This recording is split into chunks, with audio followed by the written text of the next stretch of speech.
Welcome to the Sacred Rebellion, the space where truth isn't filtered, sovereignty is sacred, and the rebellion is a return to self. This isn't just a podcast, it's a remembering, and we're here to break the trance of comfortability, reclaim our gifts, and rise as the embodied rebels we were born to be. Here we journey with the wild hearts, way showers, and the visionaries who chose their truth over comfort, their mission over fear, and their soul over the system. This is where the coded ones come to speak, the ones who didn't fit in because they were never meant to fit in, and the ones who turned their pain into their power and their story into their medicine.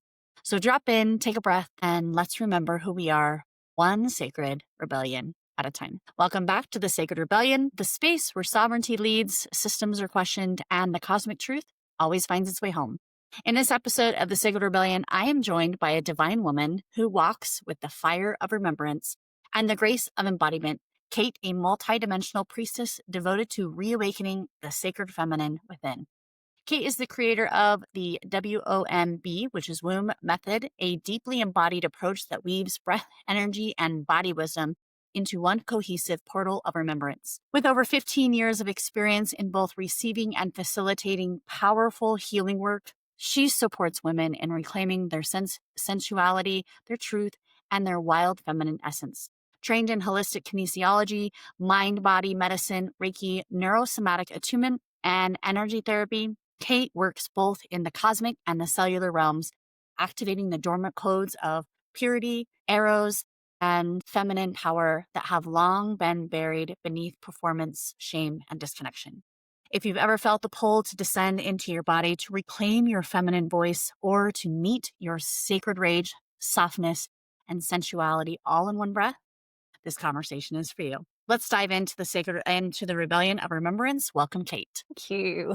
I'm excited to dive into this. So let's get into it. What does sacred rebellion mean to you, and how has your own path, you've embodied that? So sacred rebellion for me is really walking the path of truth. It's walking the path of truth and going against the norm, maybe being the black sheep, but knowing that it is for the greater good, knowing that it's for truth. And I feel like for me, I've always been a bit of a rebel, and I grew up in that unhealthy rebel, shadow rebel space. And so to bring that sacred rebellion has been to heal those parts of me that were in the unhealthy way, but really find the sacred truth and to speak out and to walk in a different way and to go against the grain. And I love the sacred rebellion. I'm like, yeah, that is me. I love it. Yeah. Well, it's so interesting when I was asked to do a podcast, and my friend was like, "You should do a podcast." And I just looked at her. I'm like, "Dude, when in the hell am I going to have time to do a podcast?" But I've really enjoyed it, and I love how everybody's story essentially comes from like this rage within you that you knew what you were experiencing in your reality wasn't meant to be. And so, oftentimes people identify emotions as this negative experience with rage or anger. And they're like, you should control your emotions. You should be neutral. But fuck that. We're fucking human.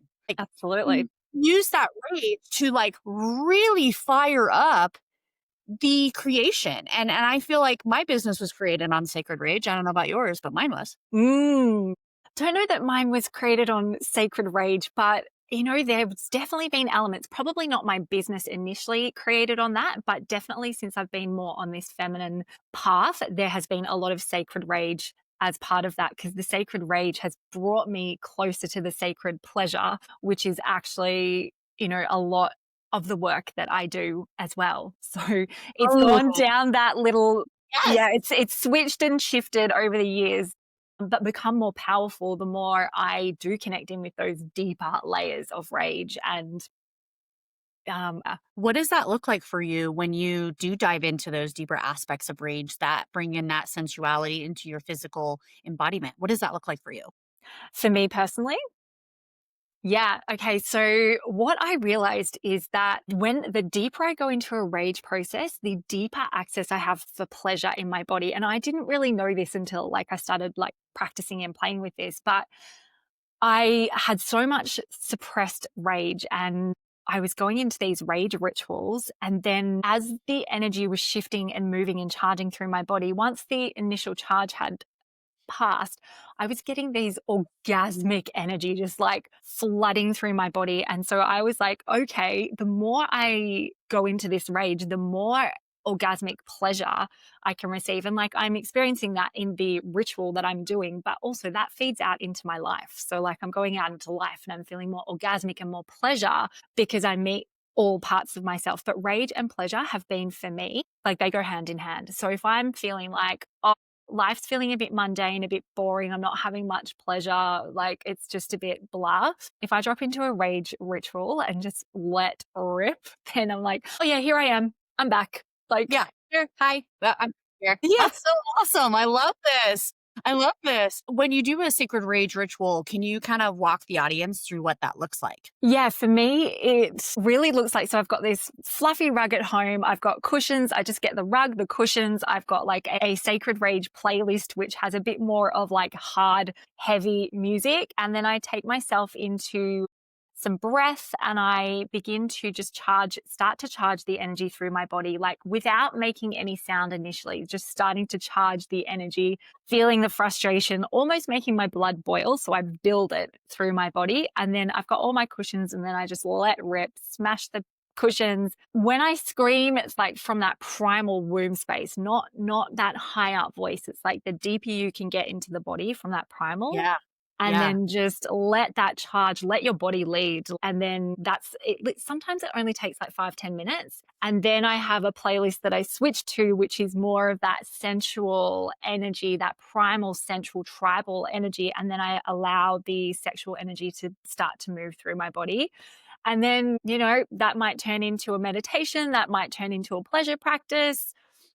It really just depends on the situation. Yeah. Yeah. That's great. I love this. I'm making me a rage corner. Like, seriously, this sounds great. I need one. It's Yeah. so powerful. And yeah, just and even having that playlist where it's like you just know it, you've got like that moment to just like go for it. Yeah, so good. Music is invokes so much in us. So I use Oh, a lot of music through yeah. all of my rituals, my ceremonies, and music is like a key player.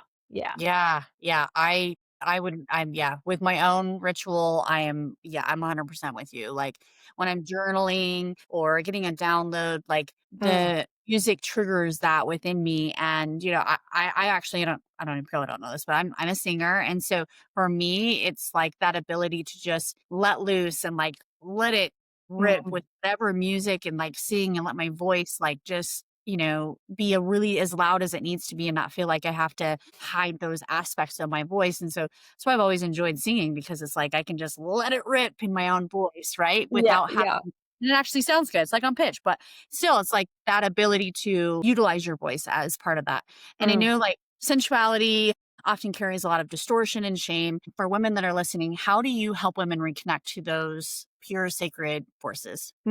So I work a lot with women with releasing the stories and the beliefs and the conditioning and where that sits within the energetic field, where that sits within the body. We have stories, emotions, memories, experiences that are stored within our muscles, our tissues, our cells, our mind. And so I work with women on releasing the stories from every level, wherever they sit within the body or the energy field. And it's like dismantling these pieces allows us to get back to more of that purity and the truth of who we are. And another part of it, I feel like with the shame, or the shame that women feel around the sensuality, sexuality, their body, it's like when a woman is witnessed by another woman as she shares her pain, her shame, like the thing that she's most embarrassed about, her body, when she's witnessed without judgment, I feel like that in itself is like just a huge shift in like, I'm okay. It's Mhm. okay to feel this way.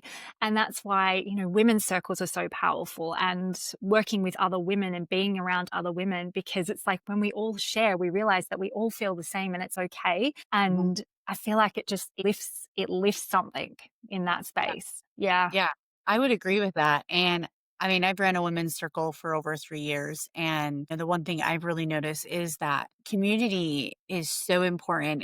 And I think it's important for men too, to be honest with you. I just don't think Mm. men really tapped into a lot of that yet.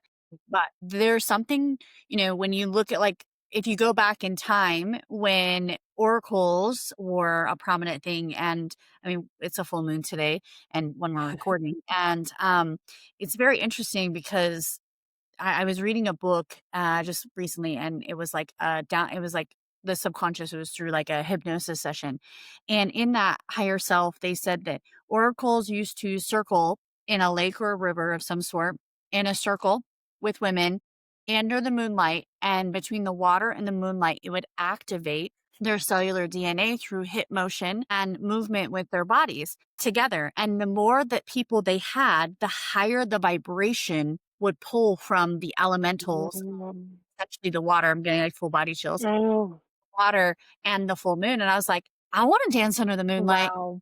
with a bunch of fucking cool ass women and like, Same. sign me up. I want to do that. Oh I guess. my God. Damn. Oh, I want to do that too. That sounds epic.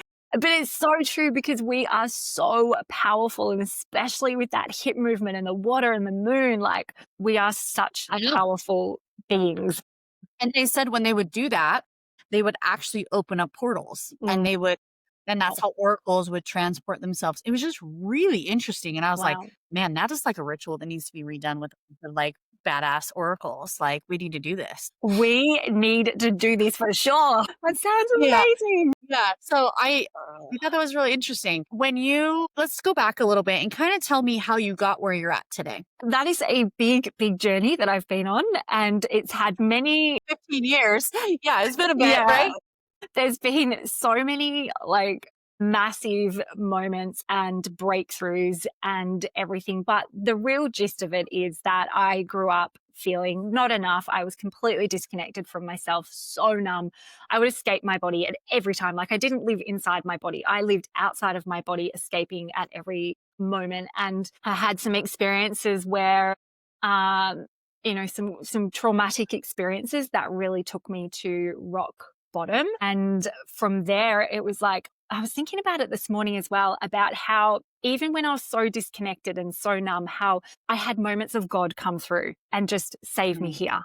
And give me this choice point to choose this, which like it's like I was thinking about it. I'm like, I've always been looked after, even when I didn't know. And anyway, so I've had many rock bottoms, and I just somehow kept choosing myself and going into the shadow. And I became unafraid of my shadow. And I was like, I'm just going to go there. And then the journey began. I just unraveled all the parts. Like, I was like, I'm not afraid to let go of the identities that I hold anymore. And I'm just going to let everything crumble. And from the crumble, there's only one way to go, which is up. Yeah.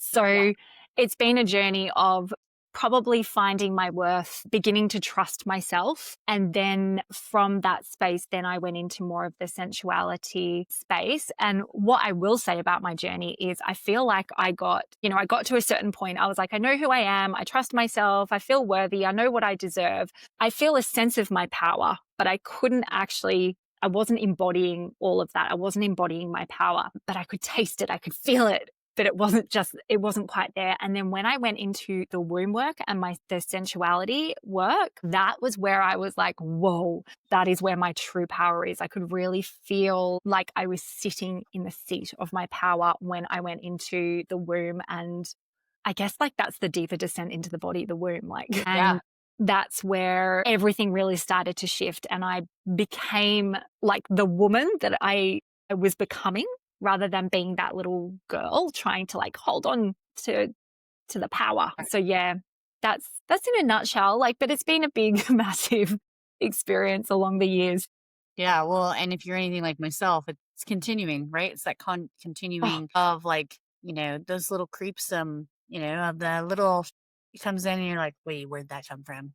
You know? oh, Definitely, definitely. And it's still crumbling. Like I'm still crumbling today and just like rebirthing myself. It's like a death and rebirth cycle, like forever and always. Yeah. Well, and I think a lot of us kind of have gone through that in 2025 is many of us are experiencing a massive tower moment and recalibrating. And I've Mhm, noticed that's kind of like a collective theme with people who are really here for big missions is like what they thought they were supposed to, this may not resonate with you, but it does with me, is that what they thought they were supposed to be doing was like that was you playing small.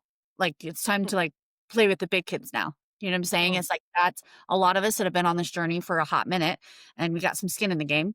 I'm talking 10 plus years, is like, we have some skin in the game, and it's time for us to progress. And I'm noticing a lot of people becoming frustrated in the spiritual community with, I've been in this game for a couple of years. It's like, yeah, welcome to, like, awakening. Like, it's a mm, bitch, mm, and you need to have some skin in the game. Like, you need to, like, understand that it doesn't take awakening's not 2 years, it's, like, years, and mm, it's about figuring out who the fuck you are without having the first moment sign up with someone else to tell you who the fuck you are. It's like trusting your mhm, channel, learning who the fuck you are, and moving through those aspects of yourself that people told you had to be, and it's an unraveling. mm. It's not a 2-year unraveling, it's an unraveling. Total unraveling. Yeah. Yeah. I definitely resonate with that. And, there was a part of me that was like, who am I to think that I'm here for like this big impact in the world? Like, what is this part of me that wants to create big impact? And I'm just starting to be like, no, this is what you are here for. It's like the ripple effect. Like I do this and this ripples out. Like step into this person that you're becoming, this power, this impact. So yeah, I feel you. Yeah. So tell me a little bit what it means to like be an oracle priestess in today's world. Like, what does that look like when someone is, people will say, I'm an oracle, but like, what does that actually mean? Like, explain to the audience. Cause I mean, I would just be curious what everyone has their own definitions. So I feel like in today's world, it means for me personally, being devoted to the truth, being devoted to my channel, being devoted to the truth for what is for the greater good for humanity, for Mother Earth. And for me, what that looks like is tuning into my channel, alchemizing my own, what's happening with me, because I know that what's happening with me is a reflection also of what's happening out in the world. So the more that I can move through that within myself, that's creating impact within the world as well. And yeah, it's just for me, it's really being just devoted to following the path of truth, going first, being the permission slip, trusting my channel. Always like I trust my channel beyond what anyone else says to me. I trust my channel first. I Same. feel what is, yeah, like, I don't, it doesn't matter if someone's a psychic or someone's a, this, that, or the other. I trust myself beyond anything. And that is because I am choosing myself. I am choosing connection. I am choosing to connect in every single day to that path. Yeah. Yeah. Yeah, I think that's a really profound way. That's how I see it is that your channel should be your divine truth. You shouldn't have to rely on someone else. I think sometimes like we're a little too close to the situation and sometimes it's like, hey, like I have a trusted friend who channels, what's your perspective on it? And really honoring their channel as well. Like you have to honor their channel as well as, your own and realize that, you know, take it as, it's like I was talking to a friend today and she's like, "Are you open to receiving what I'm seeing?" And it was a pattern, right? And she's Mm, like, "Are you open to receiving what I'm noticing?" mm, And it was such a beautiful she does it so beautifully. I'm really grateful for her. And and she shared her perspective of what she's like, mm. "I think experiencing this is the pattern. This is where it's came from. This is this." And I was like, "Yeah, yeah, you Yeah. probably yeah, that's right. Yeah, that's totally where it came from, And it's like, but if I hadn't done my enough work, that could be triggering as a woman. Mm, You have mm. a woman that comes in, they're like, but I think where I lie is that consent is a huge aspect for me. And so she could have Yes, been like, Michelle, you're dealing with this and this and this and this. Instead of saying, hey, are you open to receiving this definitely. download Yeah. from Yeah. and I think it's really hard to I mean, for me, like, I really appreciate how she says it because she is allowing me, first of all, a consent. Mhm, Second of all, am I open to receiving from someone mhm, else? Because that's huge for a lot of women. mhm, It's like, are you actually open to receiving from other people? mm. Because some people are not. Mm, And third, it gave me the opportunity to see a perspective that I was missing. And so mm. I think that also holds priestess energy, because priestess energy is about gathering women together. Definitely. Definitely. I totally agree with you there. Like it's like trusting our channel first, but also receiving from with consent from other trusted women for sure, but it's still having that like trust within self whilst Sure. receiving that from Sure. the person. Yeah.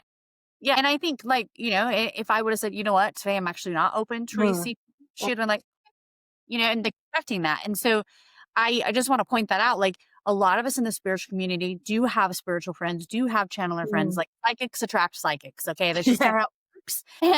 And we kind of like bundle together, and we have certain people. And I have a problem is when I didn't consent. And Mhm. then it usually comes forward as a trigger, right? From Mm. the other person or from Mhm, myself. mhm, And I was like, guess what? I didn't consent to you reading me, first of all. Second of all, mm, I didn't ask for your opinion. And third mm, of all, I'm not open to receiving. Right. So, and sometimes that is where we're at, right? Like, I don't necessarily always want someone tapping into my field. And I've said this with another podcast back in one of my first podcasts, was her and I talked about consent, how important it is, because it's mm, easy to get lost in the friendships that, like, well, look, they mhm, have 20,000 followers. They're a better psychic than I am. Like, mm. hogwash. Like, trust your fucking channel. Have the tools to trust your fucking channel. Definitely. And I think the piece in that too is like, I trust my channel, but it's like, I trust other people's channels, but I don't trust everyone's. So like, Correct. I'm open to receiving from those who I trust because I feel it within my own body that I can trust their channel. And there is some that, I'm not open to. And it's probably in those situations that I'm like, no, I'm going to trust myself first. But if it's a friend and I'm like, yeah, I really need this perspective, I really received that as well. Mhm. Yeah. Mhm. Yeah. Yeah, I had a situation happen where someone was like, "Hey, this happened and this and this and this." And I was like, "Well, those people are liars. I know they have like history of lying." And she was like, "Well, it's 3 people." I was like, "I don't give a shit if it's 10 people. Like, channel says that's hogwash. And so Yeah. is hogwash." Yeah. I'm Yeah. saying?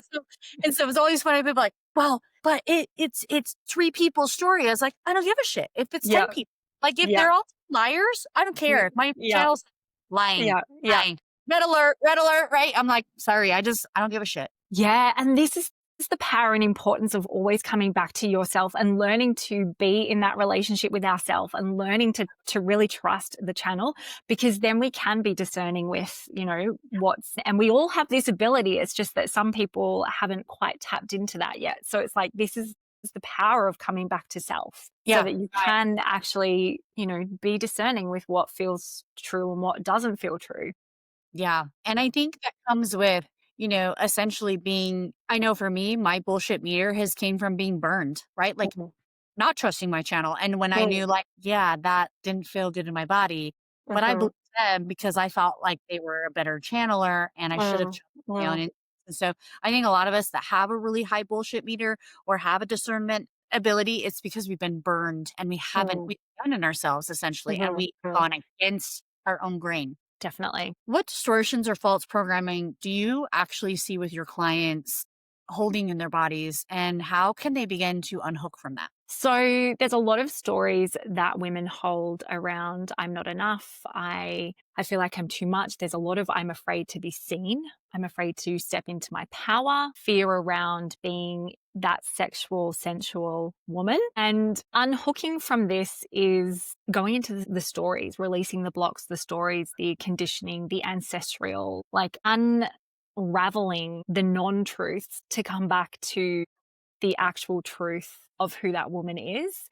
Um, and it's like, again, coming back to that relationship with self and body, learning to come into relationship with yourself, learning what your truth is, who you are as a woman, feeling into the parts of you that maybe don't feel enough and giving that part of you love, feeling into the part of you that feels like she's too much and giving that part of you love, like bringing in that real nurturing, loving to self whilst unraveling the stories, the conditioning, because a lot of it's not even ours that, has Uh, come from society or from our parents.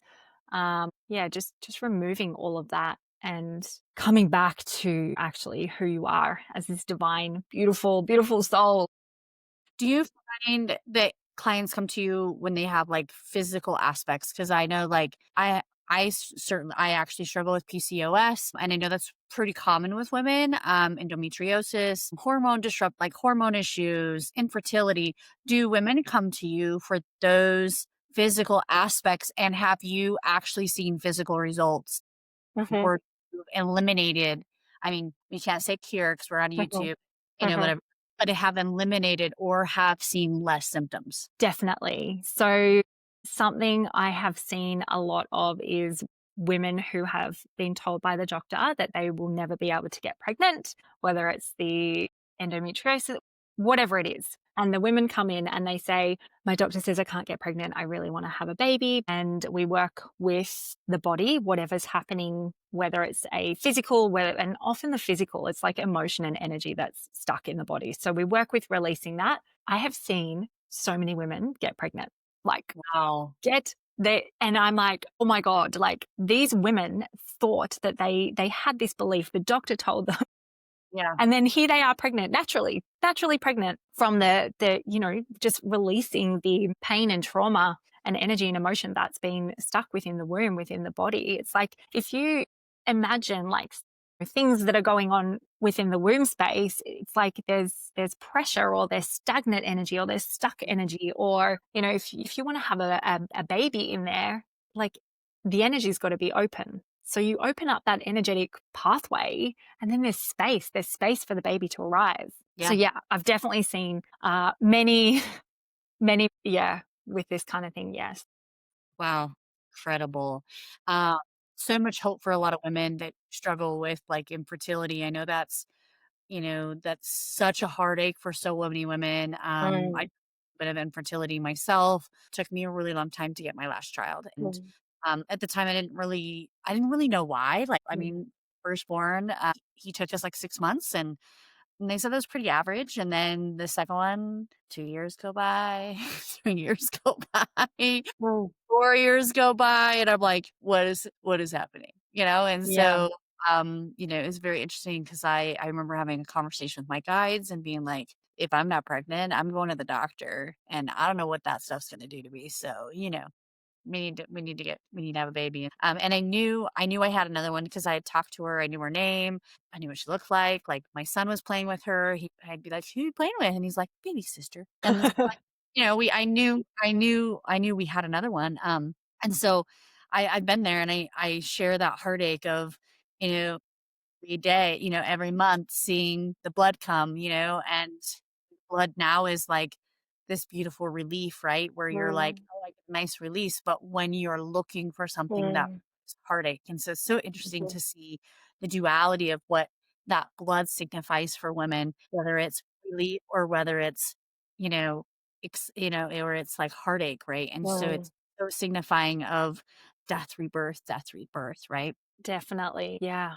Yeah. What's one truth you've had to reclaim that once terrified you, but now anchors you in your power? So something that I was really working with was I had this fear that it wasn't safe to be seen in my eros and my power. And like that, I was so blocked with that. And I did a lot of work around that. And now I am not afraid to be seen in my eros and my power. And that is actually like, that is my work. That is my anchor. That is who I am. That is how I hold space from that place. But that was a huge, huge one. I was so afraid to be seen in that. And I'm like, oh my God, that is so powerful. Like, wow. So yeah, that's a huge one I've healed within myself amongst many, many others.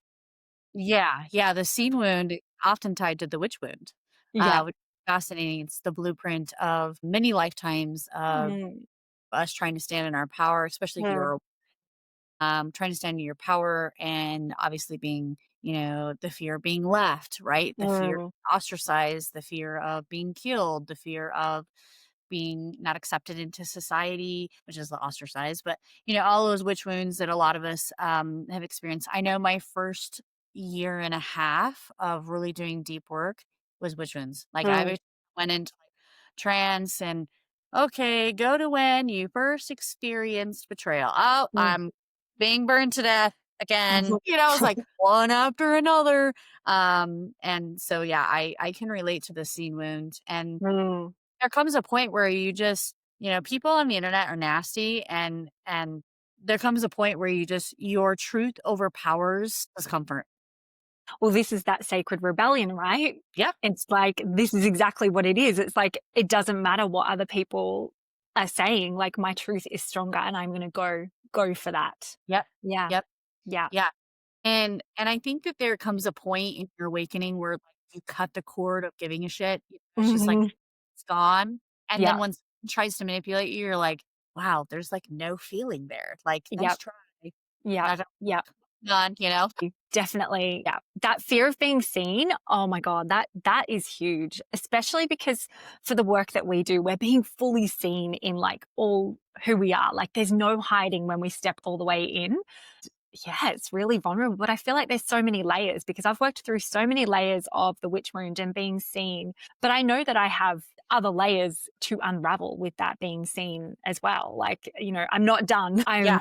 I'm definitely so much further ahead, and I'd have a big, like, I don't care what people think of me part to me, but I still have parts that do care, that are afraid to fully, you know, I feel very safe in my communities, like the spiritual community. And, I'm starting to feel a lot more safer in my family. But like, out in the big, big wide world, I still am like, whoa, how am I going to be received? Yeah. So I still am working through, those larger spaces. I know. I'm waiting for the day where people don't look at me like I have three heads. I'm just waiting. They're like, huh? What? What'd you say? Yeah. Yeah. If a woman is listening to this right now and is at the beginning of her awakening or reclamation, Hmm. what advice would you give her and what would you say to her? Mm. I feel like being in sisterhood is really important. When we start this journey, we can often feel like alone, what's going on, who am I? And it can be quite challenging. So finding, women's circles or finding sisters. And what I found is there's so many women that are like, I'm doing this by myself. And then there's a woman over here that's like, I'm doing this by myself. It's like there are so many women that feel this. So finding a tribe, I feel like, is really important because we need each other. We support each other. We see each other. I also think working with someone like a practitioner or a facilitator is really important if, someone has the space and the resources to do that, because you're being completely held. You're being really supported in unraveling really deep, deep stories and wounding that is, stuck in the body. And the other part is I feel really starting that relationship with yourself and your body. It's really that insourcing versus outsourcing stop. So like, we start being like, what do I need? What rather than like, what do you think that I need for me to feel better? It's really coming back in, what do I feel like I need? What do I like? And it's Yeah. that creating a relationship just like you would if you were meeting a new partner. You're like getting to know them. What do you like? How do you like to be touched? What lights you up? It's like coming and doing that for ourselves. How do I like to self soothe? How can I really look after and love myself? Yeah. So That's those would beautiful. be the top things for someone beginning. Yeah. Yeah. I love that. I love that you said, look at your inside so that you can start to really become like who you are, like, and know who you are. I think that's a really powerful part of awakening is it's really about learning who you are and Mm, unwrapping and dismantling the things that you were told you needed to be in order to be loved. mm, And that's where the unraveling, comes mm, forward. And I think safety for a lot of women emotionally is really important. And I think, sometimes we can have that in a marriage, right? And how does that look like with masculine men? And like, in a marriage or a union, what does that look like to be emotionally available, right? And listening, I think that it's important that we touch on this is that if you are in a relationship and your wife looks overwhelmed and overstimulated and you come home mad, overwhelmed, overstimulated, don't continue to dump on each other. Like that's the mm, worst thing you could possibly do for each other. But essentially come to this level of space and being like, where are you at today? I didn't do good today. Where are you? I didn't do good together. Okay. Neither one of us can hold space for each other. So we got to hold ourselves. Right. mm, And mm, oftentimes in partnerships, it's like they come home and one person dumps and then it ends up being a fight and they're like, why are we fighting? It's like, Well, I was overwhelmed. Well, I was overwhelmed. Well, then you need to communicate. Yeah.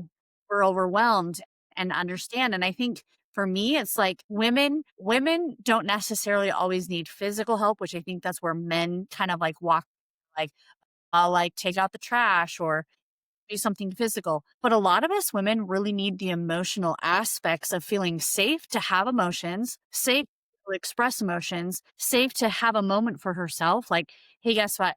I'm overwhelmed and overstimulated and I want to go take a bath and I just need a minute. What distortions or false programming do you see most women holding in their bodies and how can they begin to unhook from that? So a lot of distortions that I see that women hold are the belief that I am not enough, I'm too much. It's a big fear of being seen, being judged, and if they're in their full power, in their full essence of self and showing up in the world.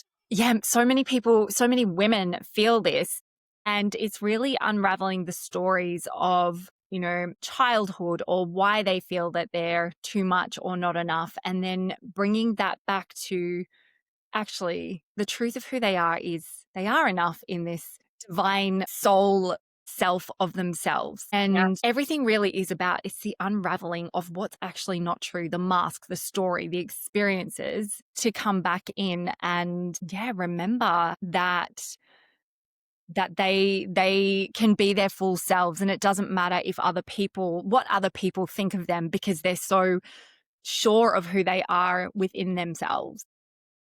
Yeah, I think that's probably one of the biggest patterns or beliefs that I see a lot of people. In fact, I was actually just talking to my mom today, and she just retired from being a teacher after, I don't know, 20 something years or something. And originally they had told her, like, hey, we're going to rehire you back. I know you're retired, but it's like you like retire and then they hire you back type of thing. And she was like, yeah, this girl's the person they hired, like, doesn't know anything. Right.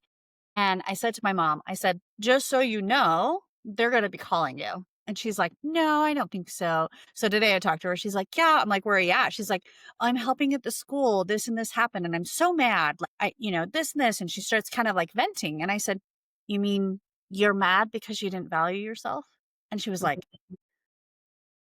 yeah, you're Yeah. right. Yeah. And I said, so you abandoned yourself so that you could hope someone would actually accept you, that you had some knowledge. So my question for you is, why did you go? And Mm.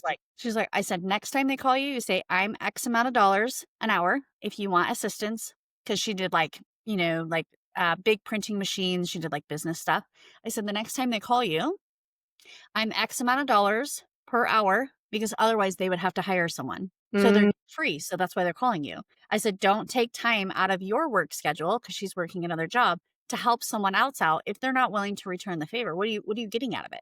Nothing. And I Absolutely. know that sounds kind of selfish, but when you don't value yourself, you have to swing on that pendulum pretty hard and stop over giving, because that's probably one of the biggest issues I see in women and actually men too is it's like this overgiving, like, oh, if I overgive then I'll be accepted, if I overgive then I'll feel loved and appreciated, if I overgive. But that all roots back to value, that all roots back to self-worth. Definitely. Yeah, absolutely. Definitely. So I think that a lot of times people just think like I'm just being nice. It's like, are they being nice asking you to do shit for free? Like is it reciprocated? No. And that's where I think a lot of us in society forget, like, that's people pleasing, you know? Definitely. And everything's energy exchange as well. And it doesn't always have to be of money value, but there No. has to be that energetic exchange of the give and the receive to be in that equal flow. Otherwise it's just, it's completely out of balance. Yeah, and the universe works only in balance, right? So if you Mm. give, like, and the thing is like, yeah, you can help a friend out if that's an energetic exchange of, like, you want to help a friend out. But in this case, like, you were told something, you didn't get rehired for the job, and you hired someone because they were, quote, cheaper. That's not your responsibility to like overcompensate that. Do you know? And I No. think in some aspects, people are probably going to disagree with this, and this is totally fine. But in Mhm. my perspective, from someone who is a previous people pleaser and an Mhm. overgiver and wanting acceptance from everyone, when I learned my value, I quit overgiving and I said no. Absolutely. Definitely. Yeah, it all comes back to that insourcing, knowing your value, knowing your worth, and then, expressing that out and receiving that back. Definitely. Yeah. Yeah. And I think, it goes hand in hand. I know, like, you know, maybe it's mostly women that watch the show or men, but regardless, it's okay to say no. Like, it's okay to say no in relationships with your children. It's okay to say, you know what? I've even told my kids, guess what? I need to go take a bath because I'm going to be a better mom if I have self care. And I'm going to Mm, be a better mom if I take care of my needs just as much as I take care of yours. And it's not selfish. And we need to like reprogram that into women's brains that it's okay to say, I need a night in a bathtub with a glass of wine or a champagne or coffee or water, whatever feeds you, or a brownie or cupcake, and just take a moment for yourself. And I know people say bubble baths aren't self care, but I'm going to tell you right now, they're self care for me. yeah, definitely. And it's like that is not selfish. It's like choosing ourself is not selfish. Choosing ourself is actually what overfills our cup, so then we can be there more, we can offer more, we can be in deeper relationship with those Yep. around us. Yep. Definitely. Yep. I think that, if women are listening at like in this experience or even men, like one thing I think that a lot of people don't realize is that self-care doesn't necessarily mean it's something physical. Like self-care can be, someone emotionally holding space for you. Someone that says like, "Hey, I got you." Like, and this is a message for someone I'm just like getting this download really quick is like sometimes check on your strong friends because they may have their shit all together, but really there are times where they don't have their shit together. Definitely. Yes, we all need love and support. Yeah. Yeah. What's one truth you've had to reclaim that once terrified you, but now anchors your power into you? So, one of the biggest fears I had was stepping into my power and my eros and sharing that with my community, with my work. And when I overcame that and I was like, I can feel my power, I can step into my eros, I feel this sacredness within my body, I realized that that actually was my superpower. That's where I could really lead and show up. And it's really shifted that essence of like being able to just feel and touch my power to actually like being it, like living it. It's like it's the embodiment of it. And realizing that the eros and power, like that's my life force, that's what I share with the world, that's my creation. So yeah, that was a huge thing to overcome because I was terrified of stepping into that. What will people think? Like who's going to judge me? Who am I to step into this space? Like, and then overcoming that and realizing this is actually how I can create impact in the world by showing up and also being a permission slip for other women to show up in this for themselves as well. Yeah. Yeah, I think that's beautiful. And I think that's so profound to see people really just harness that energy and just step into their full embodiment and just really stepping into their authenticity and really stepping into who they know they're supposed to be. Mm, And I really feel like women often feel like they almost have to, maybe even men. I mean, it could be both, right? Even hiding aspects of their feminine aspects. Like I was mm. actually talking to a client just the other day, and he was telling me some of the issues he's dealing with, and I was like, "You don't like to be in your feminine. It's okay." Like, like you're very into like that wounded masculine energy, and that's fine. Like that's where that client particular is. But what I said is that when you start to connect with your emotions, it may feel a little bit of, it might feel a little bit overwhelming when you step into that divine feminine because the divine feminine is the emotional aspects of yourself, and also it brings forward the movement in your reality when you connect with your emotions. So it's like I had someone say to me, Michelle, um, emotions, if people don't have their emotions in check, then, they have some shadow work to do. And I said, emotions don't necessarily always mean you have shadow work. Emotions may be that you feel a little deeper, that you're hypersensitive and that you feel things a little differently than maybe like your sibling does or that your spouse does. And it's okay because sensitivity is a superpower. And just like you took your superpower and amplified it and created it into your medicine, that's what sensitivity does. Definitely. I remember years and years ago when I was not on this path yet and I was so sensitive. I felt everything. I was so deep in just feeling, and I was also numbing out at the time as well. But this psychic that I saw many, many years ago, he said, you're so sensitive, but he said, and we think that sensitive is bad. And he said, your sensitivity will one day become your superpower. And I had no idea what he meant at the time. I was like clueless at the time. And now I'm like, oh my God, my sensitivity is my superpower. I have the ability to feel things deeply and have that empathy, but also with strong boundaries. And I love being sensitive now. Like I really can see it as that superpower. It's just reframing what that means, exactly like what you said with your client. Yeah. Mhm. Yeah, it's the flip. It's like you can Well, look at something as, victimization of your realities. When I talk to people, they're like, "Oh, I'm an empath. I just feel everyone's stuff," and I've been well, there. I've mm, totally been there. I've been there multiple times in my life where I'm just like, "Oh my god, I just want to go to the grocery store, just feel normal for once, and not feel everyone's garbage." And as much as that can be victimized by your reality, you also can flip the narrative of being like, guess what? I actually get to go in and like alchemize stuff, and I actually feel so deeply that makes me psychic as fuck.